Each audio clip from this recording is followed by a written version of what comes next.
로마서 9장 25절에서 26절까지 보겠습니다.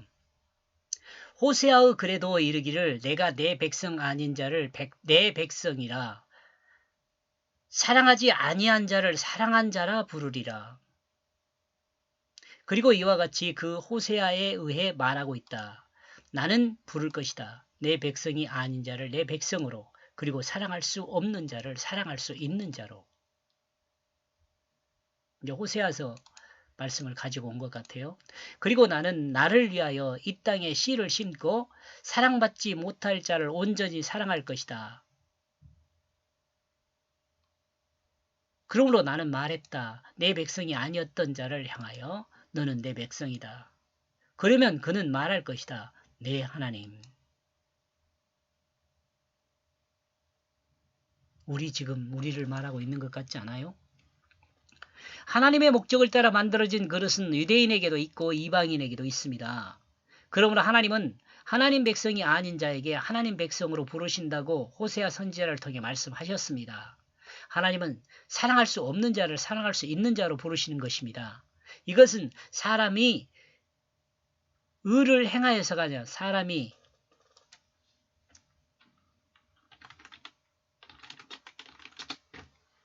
사람이 사람의 몸으로 의를 행하여서가 아니라 하나님이 부르시기로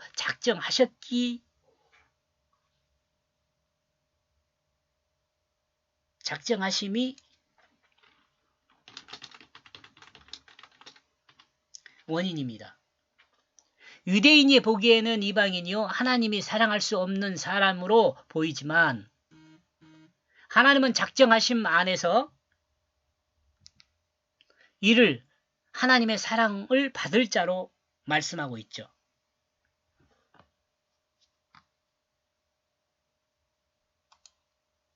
그러므로 하나님은 이들을 부르십니다. 그리고 부르신 자로 의롭다 하시고 하나님의 아들 되게 하셔서 하나님을 아빠 아버지로 부르게 합니다. 인생 최고의 가치를 완성하는 영생의 길을 가게 합니다. 이것은 하나님의 은혜입니다. 이것은 하나님의 작정하심입니다. 바꿉시다 이걸.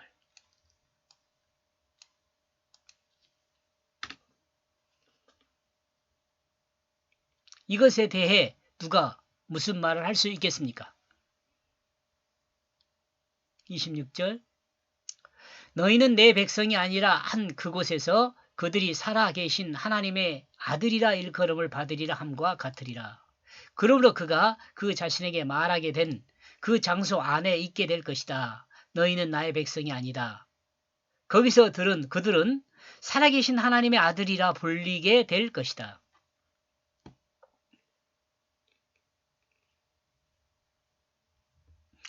이방인들이 하나님의 사랑을 받을 수 없는 자들입니다.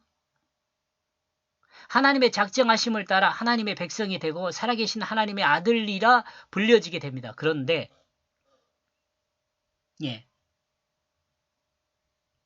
그런데 안 넣어도 되겠네요. 이방인들이 예루살렘에 오는 것이 아닙니다. 이방인들이 예루살렘에 오는 것이 아니에요. 이방인이 사는 그 지역에서 하나님의 백성으로 거기서 살아계신 하나님의 아들들로 불려지게 됩니다. 이 말도 우리가 좀 잘 이해했으면 좋겠어요.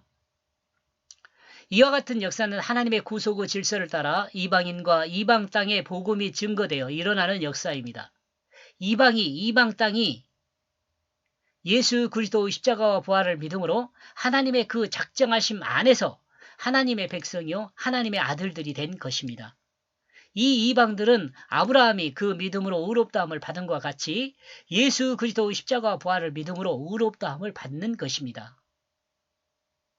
그리고 이방들은 하나님 말씀에 자신의 삶을 맡기는 사람이 됩니다. 그리고 이들이 새롭게 태어난 예수 생명으로 하나님을 아빠 아버지로 부르게 됩니다. 하나님께 영광을 돌리는 그 목적을 온전히 이루는 것입니다.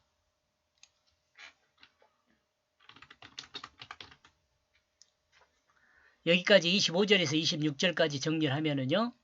이방인이 하나님 백성과 아들들로 불리게 됨. 이렇게 정리해 보았습니다. 여기까지 보겠습니다. 고맙습니다.